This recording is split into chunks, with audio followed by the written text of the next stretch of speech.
사도행전 75번째 시간, 76번째 시간입니다. 3차 전도여행의 출발 그리고 아볼로에 대해서 지난 시간에 이어 계속 보도록 하겠습니다. 지난 시간에 본 내용들을 조금 복습하고 나머지 내용을 살피겠습니다. 사도행전 18장 23절부터 28절입니다.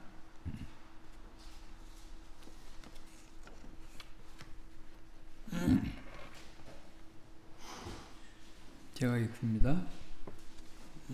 얼마 있다가 떠나 갈라디아와 부르기아 땅을 차례로 다니며 모든 제자를 굳게 하니라. 알렉산드리아에서 난 아볼로라는 유대인이 에베소에 이르니 이 사람은 학문이 많고 성경에 능한 자라. 그가 일찍 주의 도를 배워 열심으로 예수에 관한 것을 자세히 말하며 가르치나 요한의 세례만 알 따름이라. 그가 회당에서 담대히 말하기를 시작하거늘 브리스길라와 아굴라가 듣고 데려다가 하나님의 도를 더 자세히 풀어 이르더라. 아볼로가 아가야로 건너가고자 하니 형제들이 저를 장려하여 제자들에게 편지하여 영접하라 하였더니 저가 가매 은혜로 말미암아 믿은 자들에게 많은 유익을 주니 이는 성경으로서 예수는 그리스도라고 증거하여 공중 앞에서 유력하게 유대인의 말을 이김일러라. 아멘. 2차 전도여행을 마친 지 몇 개월 되지 않아서 사도 바울이 또 1, 2차 전도여행 때 세웠던 교회 성도들을 돌아보기 위해서 출발을 합니다. 그가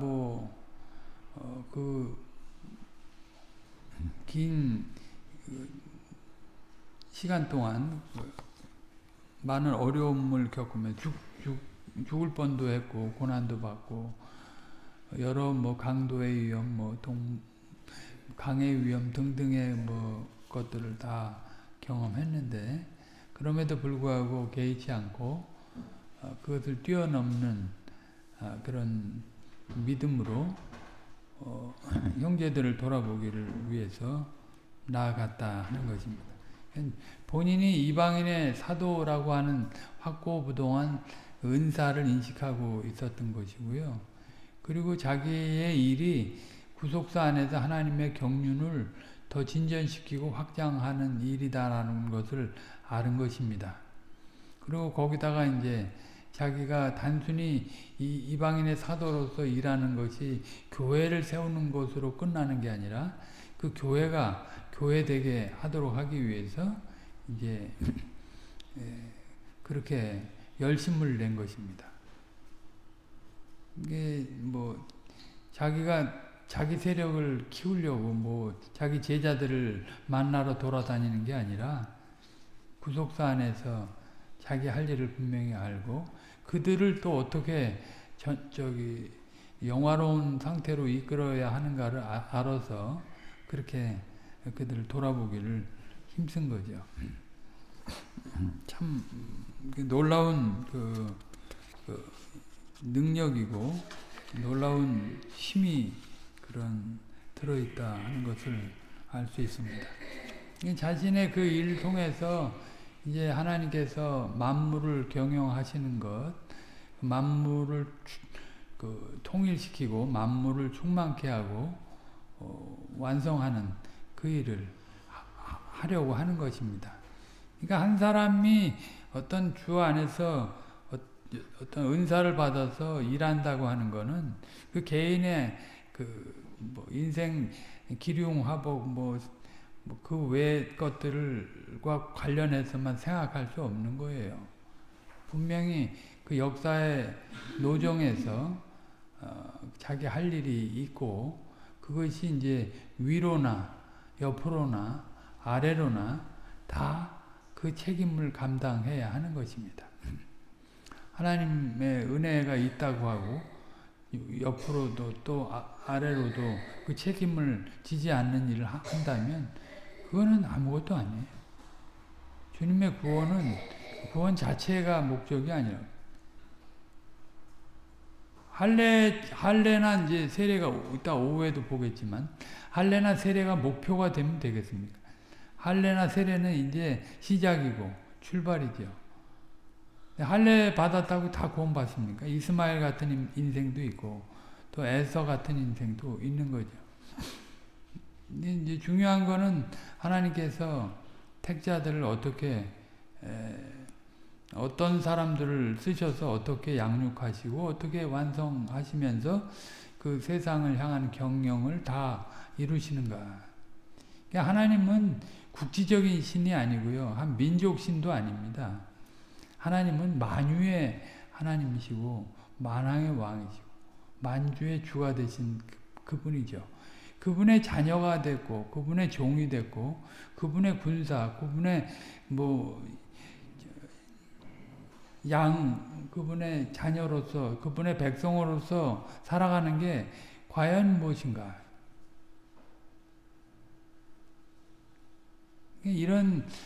그걸 알면 이런 고난과 죽음을 뛰어넘는 일을 하는 거예요.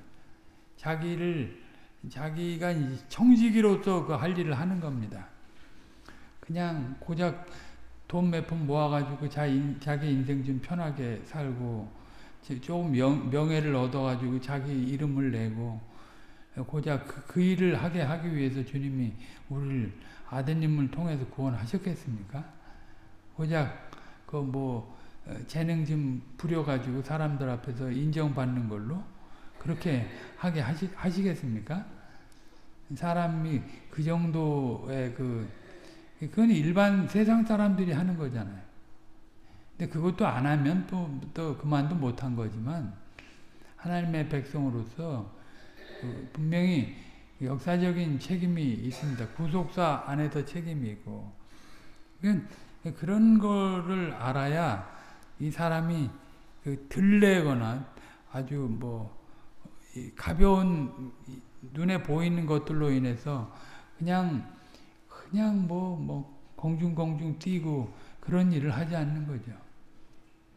고요히 그 모든 번잡함에서 벗어나서 주님의 그 고요함 안에서 그 흔들림이 없는 그 고요함 안에서 주님과 교통하면서 주님의 일을 하는 거죠. 결국은 그게 그리스도를 드러내는 일과 하나님의 나라를 나타내는 것이에요. 그것이 없으면 우리의 그 시간, 물질, 또 재능, 그 외 등등, 명예 등등, 그것이 우리에게는 오히려 화가 됩니다. 차라리 없으면 거기에 매이지 않을 건데, 그게 있는 것 때문에 본인은 화가 된다. 주님이 그러니까 청지기로 쓰신다 하는 것, 교회 한 분자로서, 그러니까 그 은사들을 오직 하나님을 위해서 써야 돼요. 예. 그러니까 그렇게 얘기하면 또 이분법적으로 생각하면 안 되죠. 교회에다만 다 갖다 바치고 이러는 게 하나님의 일은 아니고요. 자기가 하나님의 백성으로서 지식도 쌓고 또 정서도 쌓고 그 바른 행동도 할 수 있는데 그 일에 주님이 그 일을 하도록 하기 위해서 시간도 주고 물질도 주고 명예도 주고 재능도 줬으면 그걸 위해서 잘 써서 그 하나님의 이름을 나타내야 되고 다른 사람들에게 그 빛을 비춰야 돼요. 바울은 분명한 그런 인식이 있었던 것입니다. 그냥 예수 믿고 축복받아서 형통해가지고 세상 가운데서 아주 그럴듯하게 살려고 그런 일을 하지 않는 거예요. 분명히 바울은 그 하나님의 영원한 작정과 경륜, 계시의 그 권위와 영감, 그 역사적인 진행, 그리고 계시의 그 핵심적인 내용으로서 그리스도, 그의 중보자 되심, 그의 왕으로서, 선지자로서, 제사장으로서, 교회 머리로서 일하시는 내용, 또 그리스도의 구속의 은혜를 받은 주의 백성들이 교회 아로서 마땅히 누려가야 할 삶, 그리스도인들이 진정으로 소망해야 할 나라가 뭐고 진짜 경계해야 될 게 뭔가, 육신과 또 세상과 사단에 대해 아주 경계하면서 그 일을 하는 거죠.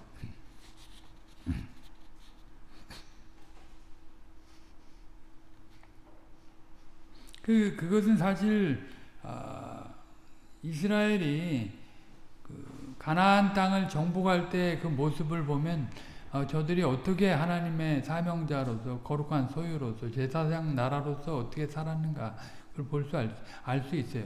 그들은 세상적인 지식과 꾀, 능력으로 그 나라, 군사력으로 가나안 7족속을 몰아낸 게 아니에요. 주님의 말씀에 순종하고 찬송 부르면서 나와요. 거기에 탐욕을 품는 아간 같은 인물, 뭐 신약에는 아나리아, 삽비라 같은 인물이 있는데 그런 것으로 휘둘리는 사람들 때문에 교회가 굉장히 어렵고, 진짜 순종하는 사람들을 통해서 그 나라를 드러내는 거예요. 그 가나안이라고 하는 그 영역은 그리스도 안에서 영원한 천국을 예표적으로, 모형적으로, 그림자적으로, 상징적으로 보여줬던 그런 영역 아닙니까? 그것이 우리 앞에 거울처럼 있어요. 그러니까 그게 생뚱맞게 뭐 신약에 주님이 성신을 주셔가지고 성신의 능력을 가지고 벼랑간 그냥 나도 모르는 세계 속에 들어가서 뭐 막 신비하게 살아가는 게 아닙니다. 분명히 씨앗의 형태에서부터 그 구속의 계시의 내용과 또 그 목표와 그 방법과 그런 것들을 다 알려주시고 그걸 보여주시고 또 예수님께서 친히 그걸 다 보여주시고 사도들도 다 보여주시고 바울 사도가 그 위치에서 그 역할을 하면서 그 일을 하는 겁니다. 이게 결코 이제 신앙의 양극단, 잘못된 양극단이 있잖아요. 늘 말씀하지만 하나님이 하셨으니까 난 할 게 없다고 생각하는 그런 양극단. 또 자기가 좀 하는 거 가지고 자기가 다 했다고 하는 거. 주님 없이 그 양극단이 있어요. 근데 바울은 그렇게 살지 않아요. 분명히 그 영원전의 선택과 언약적 사랑을 알았지만 현실 속에서는 치열하게 그 사단과 육신과 세상과 싸워가면서 자기 사명을 이루고 하나님의 말씀을 말씀되게 하는 일에 자신을 다 들여갔어요. 그런 거 다 드린 존재로서 살지 않으면 그건 세례도 모르는 사람입니다. 어떻게 보면. 세례도 모르고 주의 백성으로서 살아가는 게 과연 뭔지 그냥 행복하게 그냥 잘 먹고 즐기고 그렇게 살아가는 게 행복인가. 이분법적으로 생각하는 것도 문제고요. 아무튼 그런 안목과 그런 믿음과 그런 목표를 가지고 바울은 3차 전도여행을 한 것입니다.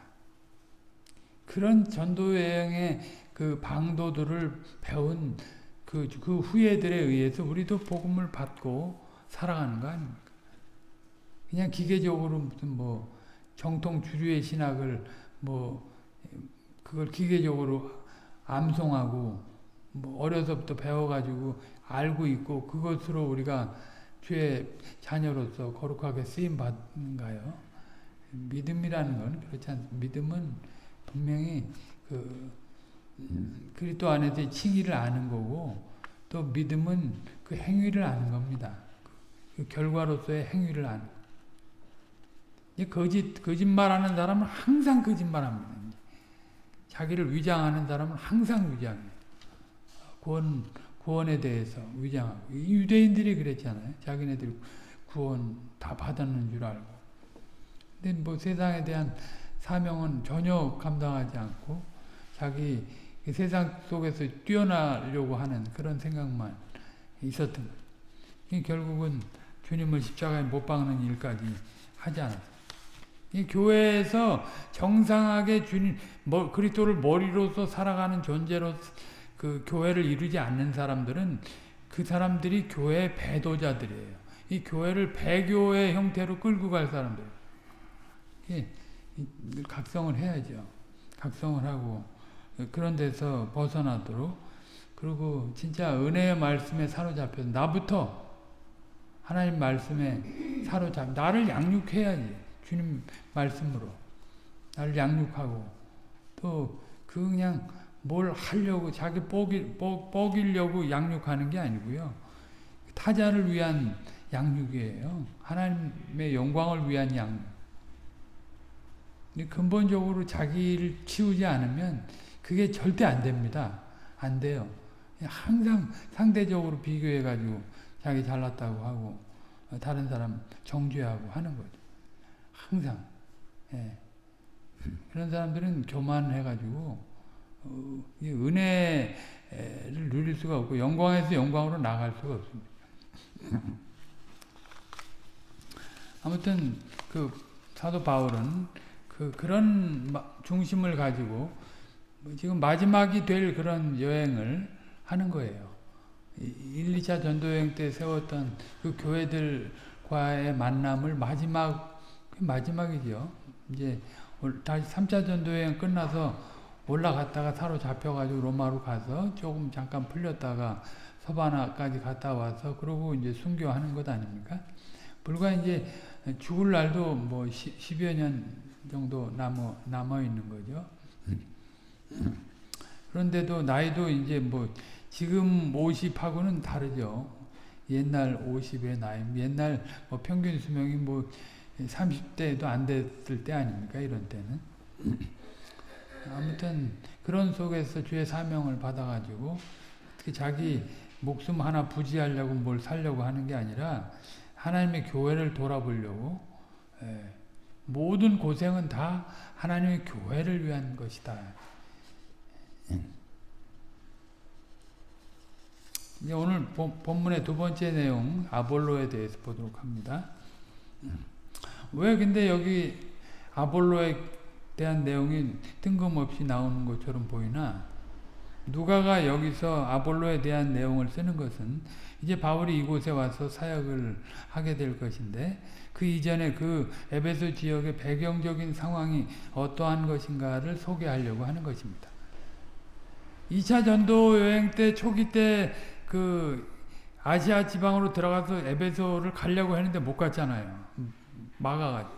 근데 이제 돌아오면서 살짝 에베소에 잠깐 들렸다가 다시 올라왔죠. 주님 앞에 서약한 게 있어가지고 서원한 게 있어서 바로 올라왔는데, 그 뒤에 이제 상황이 어떤지, 바울이 잠깐 다녀간 뒤에 그 불과 이제 1년 뭐 어간에 그 상황이 어떤지를 요걸 통해서 또 보이려고 소개하는 것입니다.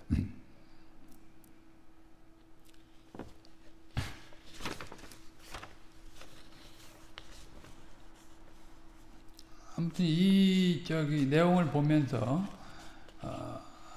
에베소 지역의 그 종교 상황을 우리가 미루어 짐작할 수 있습니다. 이후에는 바울의 이제 에베소 선교에 대한 내용이 자세히 기록되어 있습니다.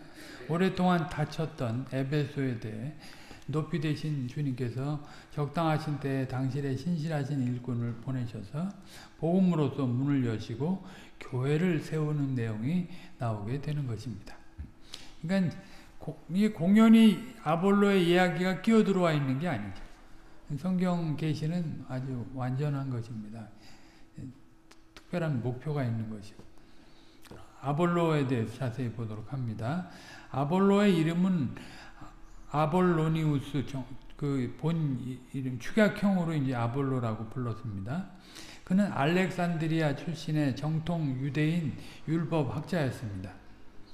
알렉산드리아는 북아프리카 이제 북아프리카 그 중간 정도에 있어요.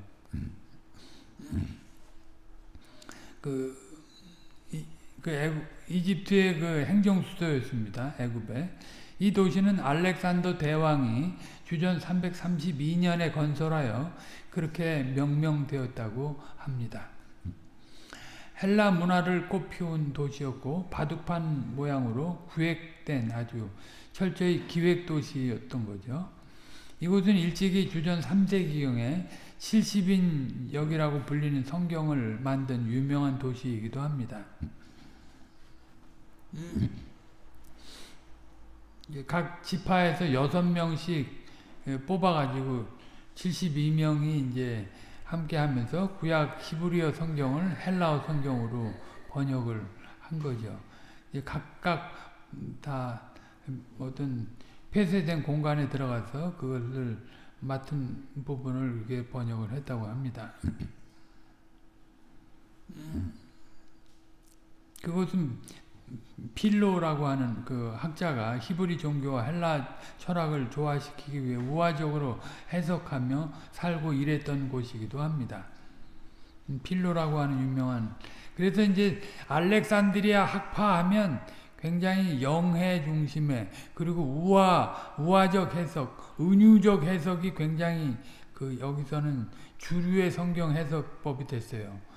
수리아 안디옥파는 성경을 역사적으로 또 문법적으로 해석하는 학파가 생겼는데, 여기는 굉장히 이전부터 그런 그 헬라 철학의 영향을 받아가지고 그런 것들이 이제 그런 해석법들이 그 존재했습니다. 아볼로는 아마 그곳에서 구약에 대해 심오하게 알게 되었을 것이고, 그리고 그것을 그의 화려한 웅변적 재능으로 조화를 시켜서 열성적으로 활동한 그런 인물이었습니다.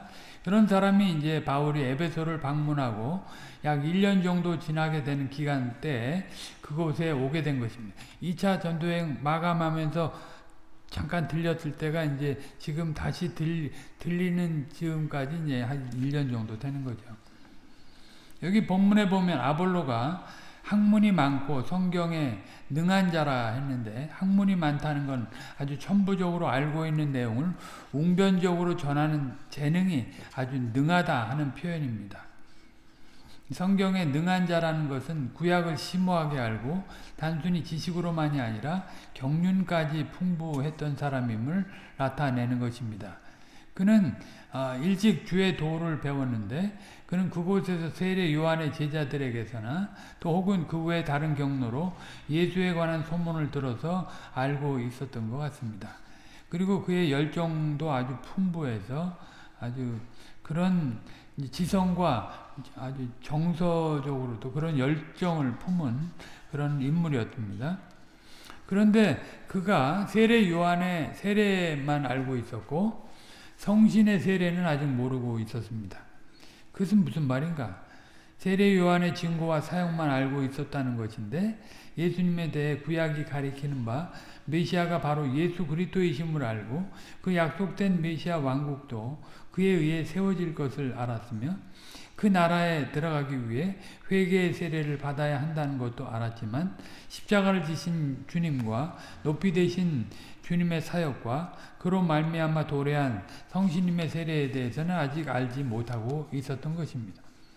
구약을 잘 보면 메시아가 오셔서 할 일, 그 메시아가 어떤 존재인가, 뭐 여호수아 사건을 통해서도 사실은 그걸 볼 수 있는 거고요. 뭐 이제 이사야 선지자의 그 예언을 통해서도 그가 와서 하는 일에 대해서 이제 다 예고된 것. 근데 그 구약에 예고된 메시아, 그 그리스도가 예수님이시다라고 하는, 그리고 예수님이 그 실체로 오셔서 그 구약의 메시아로서의 그 인격과 사역을 다 이루시면서 높이 되셔가지고 이제 죽으시고 살아나셔서 높이 되셨어. 이제 지금은 성신으로 이렇게 다스려 가신다. 그걸 모르고 있었던 거예요. 그러니까 세례 요한의 세례로 만족하고 예수 그리스도에 의한 세례를 받으려고 하지 않은 것입니다. 성신 세례에 대해서 아직 모르는 거죠. 회개와 용서의 구체적인 증거로 성신 세례의 일이 있어야 한다는 것을 알지 못한 것입니다. 구속사 안에서의 그 부요한 특권이 높이 되신 주님이 보내신 성신님으로 말미암아 신자들에게 임했다는 걸 알지 못하고 그저 천국에서 가장 작은 자로 살아가면서 예표적이고 그림자적인 일에만 매여 있었던 것입니다. 세례 요한도 구약에서는 가장 큰 자였지만 신약에서는 가장 작은 자보다 작은 자라고 그래요. 이미 구약은 이제 실체로 오신 게 아니고 그림자로 모형적으로 예표적으로 보여준 건데 이제 실체가 오셨으니까 그거는 완전히 이제 초등 학문과 같은 거죠. 어떻게 보면 모학 선생이 이제 어린아이를 양육하기 위해서 가르쳤던 그 내용 안에 있었던 거죠. 예수를 알되 예수의 실체에 대해서는 모르고 예수에 관해서만 알고 있었던 것입니다. 그런 그가 회당에서 이제 담대히 말하게 됐을 때 브리스길라와 아굴라가 잠잠히 듣고서 그를 데리고 갔습니다. 브리스길라와 아굴라는 지난번에 본 대로 바울이 고린도에서 만나 약 2년간 복음을 전하고 그 안에서 교제하다가 귀환하는 길에 함께 동행했었지 않습니까? 에베소에 왔을 때 그를 잠깐 내려두고 그곳에 있게 된 사람입니다. 그래서 그들은 바울과 함께 그 시대에 일하는 것이 가장 우선적인 것임을 알고 그곳까지 따라왔는데 바울이 복음을 증거하여 어느 정도 긍정적인 반응이 나왔을 때 사람들이 바울을 청하여 더 이야기를 듣고자 했지만 바울이 절기의 때에 맞춰 예루살렘으로 올라가게 되었다고 해서 거기를 떠나게 되었던 것입니다. 그때 이제 바울이 그곳에 브리스길라와 아굴라를 남겨두고 떠난 것입니다. 그들이 회당에서 아볼로가 전하는 말씀을 들었는데 그건 참으로 미흡한 내용이었습니다. 구속사에 진전된 상황도 모르고 그저 이전의 역사 가운데 거하는 자로서 증거했던 것입니다. 이만큼 벌써 구속사가 진행되는데 아직 구약의 한계 안에서 그걸 증거하고 있으니 이제 아주 뭐 미흡한 거죠. 그래서 그들은 아볼로를 자기들의 있는 곳으로 데리고 갔습니다. 그리고 이제 거기서 아볼로에게 하나님의 도를 자세히 풀어서 일렀습니다. 사실 브리스길라와 아굴라 부부는 피역을 다루는 천막을 만드는 천직에 종사하는 자들이었습니다. 원래 가죽 염색하고 가죽 세공하고 이런 것들은 천민들이 하는 그런 뭐 다른 지역도 마찬가지고 그렇습니다. 그런데 그러니까 외형상 아볼로하고는 비교가 안 될 그런 차이가 있는 자들이었습니다. 그들은 그러나 복음을 아는 자들이었습니다. 그리스도 안에 성취된 하나님의 경륜을 알고 참된 회복을 이루어 하나님의 형상으로서 진정한 자유인으로서 가야 할 길을 아는 자들이었습니다. 그래서 그들의 얼굴에는 복음으로 말미암는 권위의 빛이 번뜩였을 것입니다. 복음의 능력을 힘입은 사람은 눈빛도 다르고 그 얼굴빛도 다르고 그 인생 행보가 확실하니까 그 범접할 수 없는 뭐가 있는 거죠. 아무리 그가 외적으로 보기에 무슨 학위가 없고 큰 가방끈이 소위 이제 길지 않아도 그런 담대함과 그런 아주 권위가 있었던 거죠. 그런 자들이 아마 예의를 갖추어서 조심스럽게 구약 박사 아볼로를 청했을 거니까 아볼로도 거기에 응하여 동행했을 것입니다. 그 뭐 들려가지고 나는 이만큼 아는데 너 그거밖에 몰라? 일로 와. 내가 다 알려줄게. 이런 식으로 한 게 아니에요.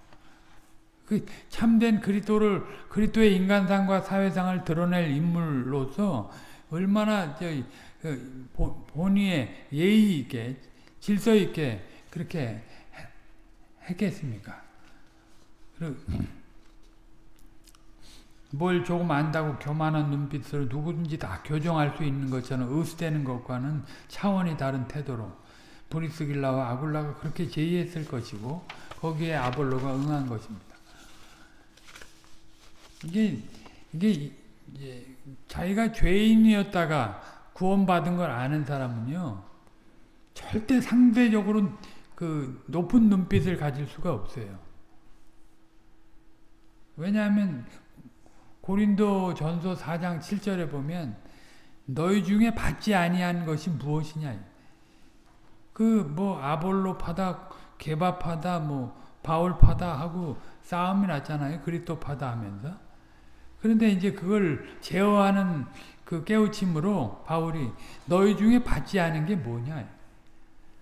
왜 아무것도 없는 상태에서 다 받았으면서 왜 그거 갖고 자랑하냐. 이거 다 외부에서 들어왔는데. 그러니까 주님의 구원을 모르는 사람들은 항상 교만합니다. 아주 그 사람들 가는 곳곳마다 싸움이 일어나요.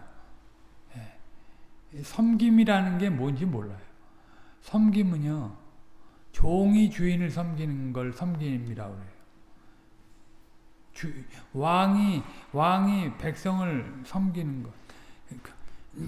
섬기는데 종이 주인을 섬기는 것 같이 하는 거죠. 거꾸로. 그러니까 쓸데없는 무슨 그 권력을 행사하고 지식 가지고 권력을 행사하고 제도 가지고 권력을 행사하고 자기 뭐 있는 자리 가지고 권력을 행사하고 그렇게 안 합니다. 예. 이게 그 브리스길라하고 아굴라는 그런 태도가 있었던 거죠. 겸손한 태도로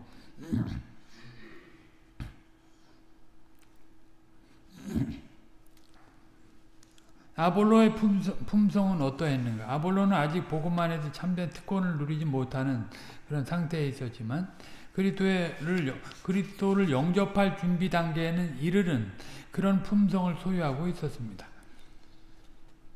그래서 당대 최고의 학자의 위치에 있었지만 하찮게 보일 수 있는 자들의 초청에 대해 높은 마음을 먹지 않고 기꺼이 응하여 나아간 것입니다. 구약의 성도로서의 그 겸손함이 있었던 거죠. 얼마든지 교만할 수 있는 위치에 있었지만 결코 그런 타락한 심성에 미혹되지 않고 브리스길라와 아굴라에 대해 인격 대 인격으로 만나 진리의 교제를 할 줄 아는 그런 겸비한 심성을 가지고 있었던 자였습니다.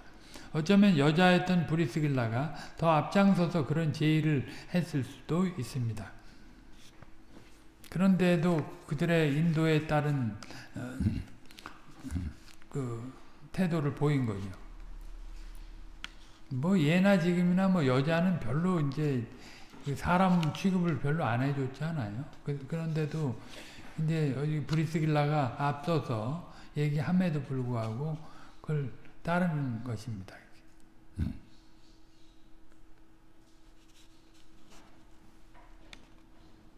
주님께서는 신구약을 막론하고 진리의 열정을 보이고 겸손한 자에게 은혜를 주시는데 아볼로가 그런 경우에 해당한 것입니다.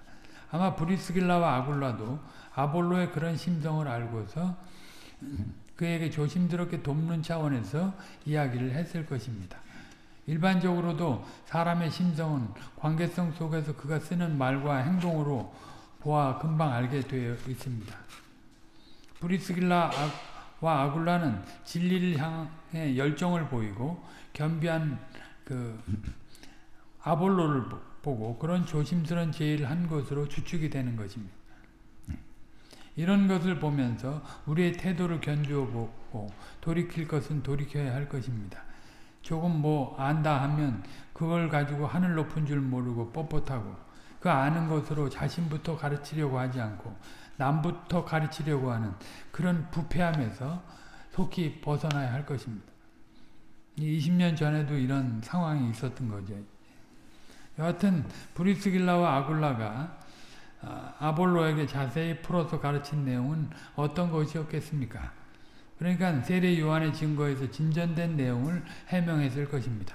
구약의 성취자로서 오신 예수 그리스도의 메시아로서의 인격과 사역, 또 약속대로 오셔서 이루신 그 중보자로서의 그 왕, 제사장, 선지자로서의 사역, 그리고 십자가를 지신 지상사역과 하나님의 능력으로 부활하신 뒤에 높이 되신 이후에 그 천상에서 이루시는 성신으로 이루시는 그런 사역에 대해서 차서 있게 풀어서 일렀을 것입니다. 주님께서 일찍이 엠마오로 내려가는 두 제자에게 다가가셔서 성경을 풀어서 가르치신 내용보다 더 진전된 내용을 아볼로에게 일렀을 것입니다. 누가복음 24장 26절부터 27절을 참조하시기 바랍니다. 그리고 세례 요한이 옥중에서 메시아의 인격과 사역이 예수님에게서 어떻게 진전되어 나가는지를 잘 이해하지 못하고 있었을 때 예수님께서 가르치신 그 내용의 이상의 것들을 풀어서 이제 아볼로에게 브리스길라와 아굴라가 가르쳤을 것입니다.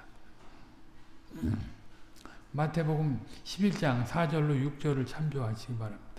그리고 브리스길라와 아굴라는 더 나아가 바울이 로마서에 쓴 복음의 내용에 대해 그 아볼로에게 가르쳤을 것입니다. 물론 이 로마서는 아직 쓰여지지 않았을 때입니다. 그러나 이미 바울이 알고서 이와 같은 내용을 고린도에 있을 때 브리스길라하고 아굴라에게 가르쳤을 것입니다. 로마서 1장 2절로 4절 그리고 16절 17절 내용 여기는 제가 잠깐 읽겠습니다. 이 복음은 하나님이 선지자들로 말미암아 그의 아들에 관하여 성경에 미리 약속하신 것이라. 이 아들로 말하면 육신으로는 다윗의 혈통에서 나셨고 성결의 영으로는 죽은 가운데서 부활하여 능력으로 하나님의 아들로 인정되셨으니 곧 우리 주 예수 그리스도시니라. 예수 그리스도에 대해서 이렇게 소개를 했을 것입니다. 그리고 또 로마서 1장 16절로 17절 내가 복음을 부끄러워하지 아니하노니 이 복음은 모든 믿는 자에게 구원을 주시는 하나님의 능력이 됨이라. 첫째는 유대인에게요 또한 헬라인에게로다. 복음에는 하나님의 의가 나타나서 믿음으로 믿음에 이르게 하나니 기록된 바 오직 의는 믿음으로 말미암아 살리라 함과 같으니라. 이신칭의로 말미암는 구원에 대해서 얘기를 한 것이고 또 그 그리스도의 그 구속의 계보 또 그의 사역 그런 것들을 다 이제 알려줬을 것입니다. 아볼로는 브리스길라와 아굴라의 이런 깨우침을 받고 신령상 일취월장하는 은혜를 누렸습니다. 복음의 언저리에 있다가 복음에 참여하는 은총을 누리게 된 것입니다. 이렇게 돼서 이제는 참 복음의 증거자로서 움직이게 된 것입니다. 바울이 사실 다메섹 도상에서 예수님을 만나기 이전에 그 상황하고는 조금 이제 다른 부분이 있긴 한데 아무튼 그렇게 그런 상태에 있었는데 주님이 이제 그가 핍박하는 예수가 누구인지 잘 해명해 줬잖아요. 아무튼 이 아볼로는 그렇게 하나님을 믿는 자들 핍박하는 그런 위치에 있던 자들은 아니었고 있던 자는 아니었고 구약의 성도로서 그 아주 열정을 가지고 살았던 그런 인물인데 아무튼 예수 그리스도에 대해서 듣고 아주 일취월장하게 된 거예요. 진짜 겸손한 자에게 은혜를 더해 주신다고 하나님께서 그런 은혜를 베풀어 주신 것입니다. 그런 그의 소문이 입에서 입으로 소문이 퍼지게 됐습니다. 베자사본에 의하면 에베소를 중심으로 상업을 하던 아가야 출신의 기독교인 고린도인들이 대학자인 아볼로의 그런 변화에 대한 소식을 듣고 그를 고린도 교회 목회자로 초빙했다고 그렇게 나와 있습니다. 그러나 이게 역사적으로 명확하게 입증된 건 아닙니다. 그렇지만 분명히 가긴 갔어요. 아볼로는 어떤 경위로 그랬는지 정확하게는 알 수 없지만 저가 아가야로 건너가고자 한 것은 확실합니다. 그럴 때 이제 고린도 교회 형제들이 그에 대해 적극적으로 주선하여 나섰습니다. 당시에 구속 역사 안에서 형편을 브리스길라와 아굴라에게 복음을 듣고 기독교인이 된 자들이 그때 질서와 형편에서 높이 되신 주님의 뜻을 가장 잘 따르는 것이 무엇인지를 생각하고 그 일에 앞장서서 움직인 것입니다. 보편의 교회 유익을 위해서 교회적으로 그렇게 애를 쓴 것입니다. 저들은 아가야 지역의 교회에 편지를 해서 아볼로를 영접하라고 권했습니다. 이것을 보면 미미하지만 교회 간의 교류가 어느 정도 이루어지고 있지 않았는가 하는 것을 생각할 수 있습니다. 그러니까 미미하지만 에베소에도 그런 인물들이 있었고 또 그 소문이 이제 아가야까지 건너가니까 그런 편지까지 써서 보낸 거예요. 이렇게 해서 이제 아볼로는 고린도 교회에 와서 주께서 내리신 은혜로서 믿는 자들에게 큰 유익을 끼칩니다. 바울이 심은 곳에 와서 아볼로가 물을 주는 역할을 한 것입니다. 성경으로서 예수는 그리스도라고 하는 내용으로 공중 앞에서 대적자들을 물리치고 기독교의 입지를 아주 공고히 했습니다.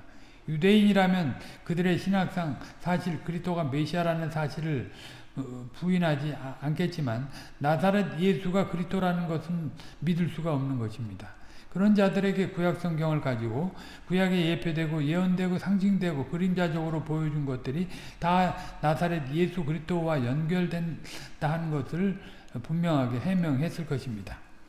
명백한 내용들이기 때문에 유대인들이라 할지라도 어찌해 볼 도리가 없었을 것입니다. 그러니까 그 말로 이기는 거죠.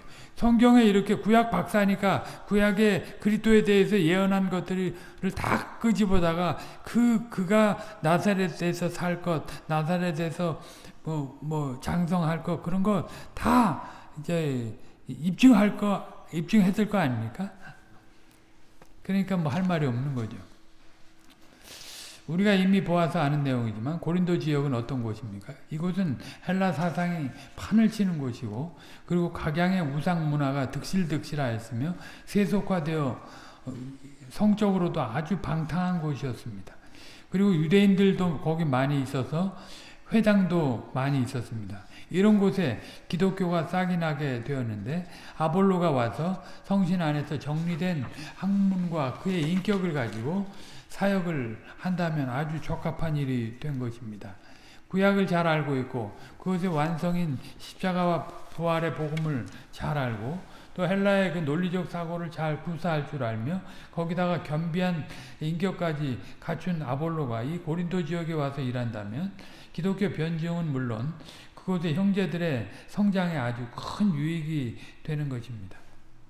복음이 가는 곳에는 항시 유대인 대적자들이 활동을 하는데 성신님의 인도하에 구약을 잘 알고 십자가와 부활의 복음의 은총을 누리는 아볼로라면 얼마든지 저들을 물리칠 것입니다.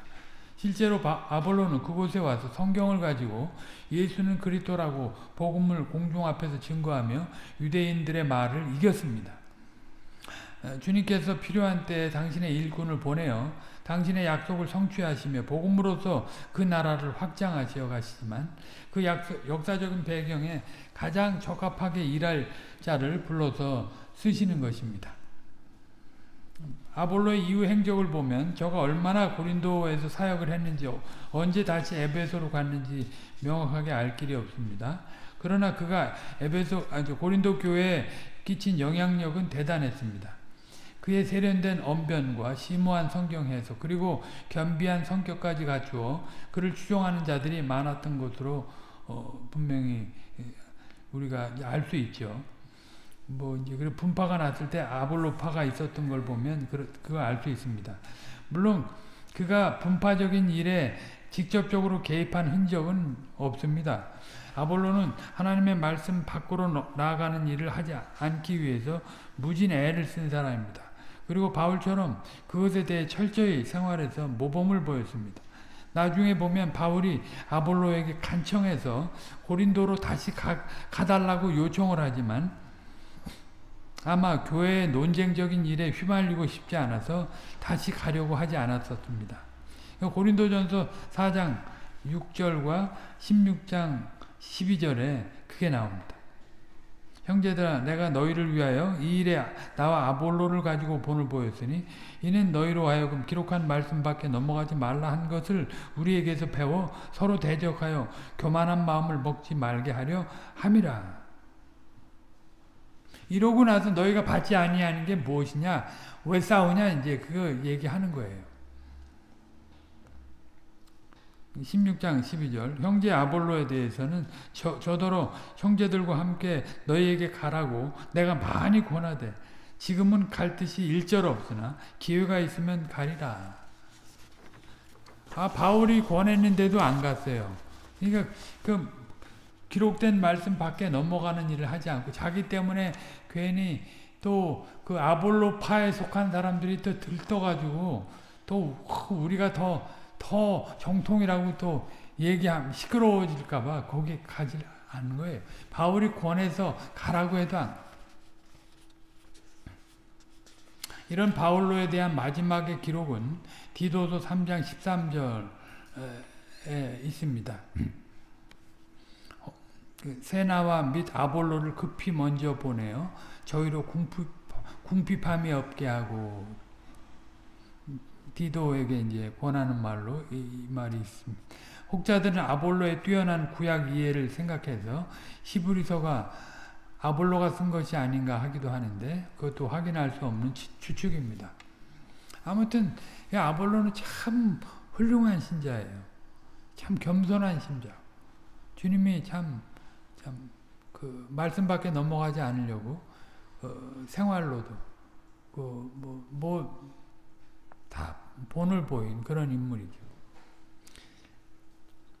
사실 아까 바울도 이신칭의의 복음을 얘기했지만 우리가 이신칭의를 갖고 판단할 때요, 다른 사람의 우리 자신을 보면 우리 보고 예수 믿으라고 하기 참 어렵습니다.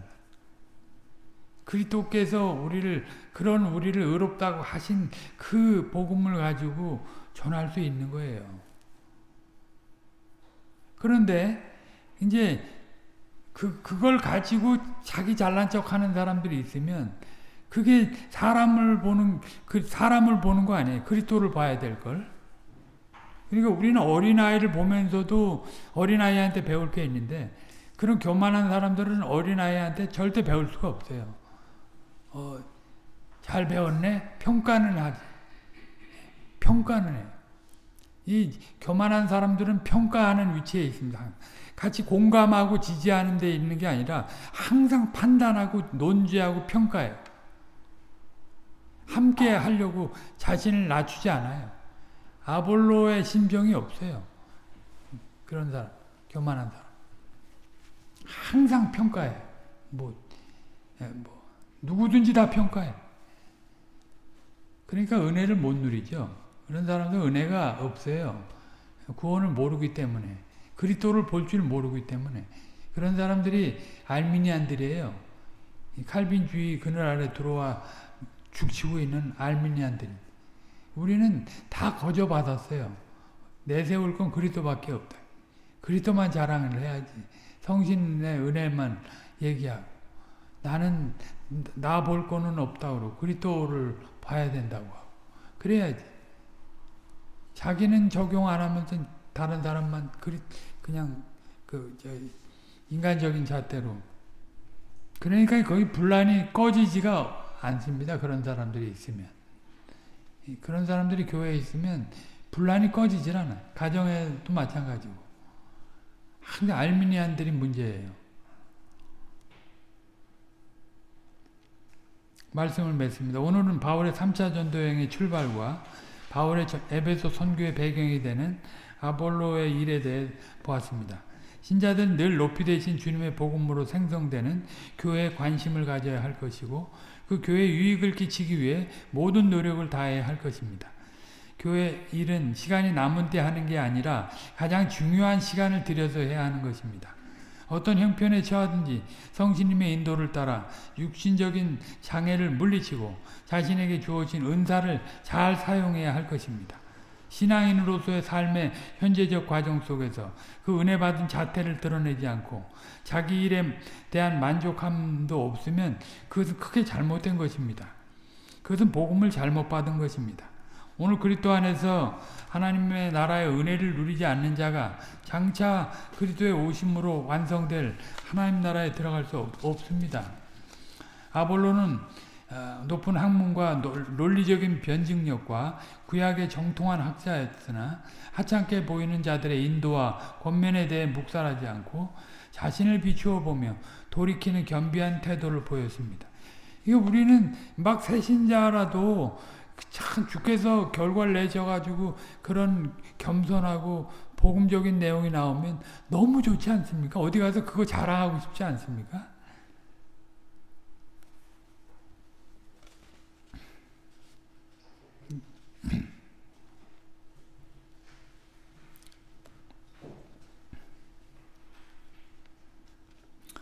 아무튼 이 아볼로는 아주 겸비한 태도를 보였습니다. 그들의 권면에 대해서 묵살하지 않고 자신을 비추어 돌이키는 겸비한 태도를 보였습니다. 그리고 깨달은 대로 교회의 유익을 위해서 행보했습니다. 철저히 교회의 유익을 위해서만 그의 자유를 쓴 거죠. 이것을 보고 많은 묵상과 돌이킴이 우리에게 풍성하게 나타나야 할 것입니다. 주님은 복음 안에서 겸비한 자를 쓰셔서 주님 나라를 확장해 가십니다. 기도하겠습니다. 거룩하신 아버지 하나님, 오늘은 또 3차 전도여행의 출발에 대한 복습과 또 아볼로에 대해서 상고하였사옵나이다. 바울이 1, 2차 전도여행 때 세웠던 그 교회를 돌아보고 온전한 대로 이끌기 위해서 그 여독이 있었음에도 불구하고 개의치 않고 출발을 하게 되는데, 그가 이제 당도하게 될 그 에베소에 어떤 일이 있었는가 아볼로 사건을 통해서 저희들에게 빛을 비춰주십니다. 아볼로는 구약의 그 신자로서 요한의 세례 정도까지밖에 알지 못하였는데, 브리스길라와 아굴라가 그것을 듣고 조용히 초빙하여서 그리스도 안에서 이루어진 그 복음의 내용에 대해서 증거하였사옵나이다. 아볼로는 구약의 박사이고 참 뛰어난 학자였지만 그 하찮게 보이는 자들의 초청과 그들의 말을 무시하지 않고 그들의 말을 귀담아 들으면서 주님의 구속사의 진전을 깨닫고 구속사 안에서 일치된 내용,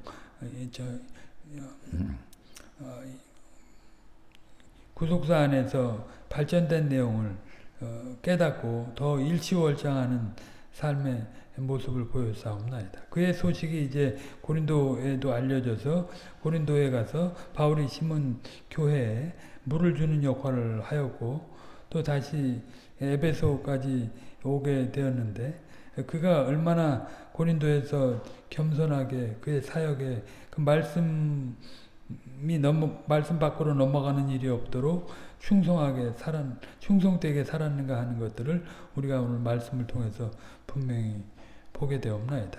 진실로 저희들이 참 그리스도 안에서 받지 아니하는 것이 없는 존재들인데, 홀이라도 우리 자신들을 높이고 교만한 마음 먹지 않게 하시고 주님이 겸손하게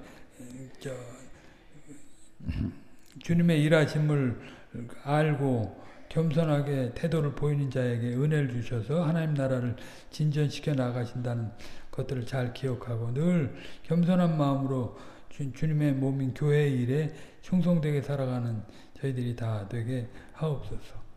그저 말뿐이 아니라 행함과 진실함으로 그 복음의 그 어떠함을 잘 나타내고 나가는 저희들이 다 되게 하옵소서. 한 주간 동안도 이 은혜가 저희들에게 계속되기를 원합니다. 우리 구주 예수 그리스도의 이름으로 기도합니다.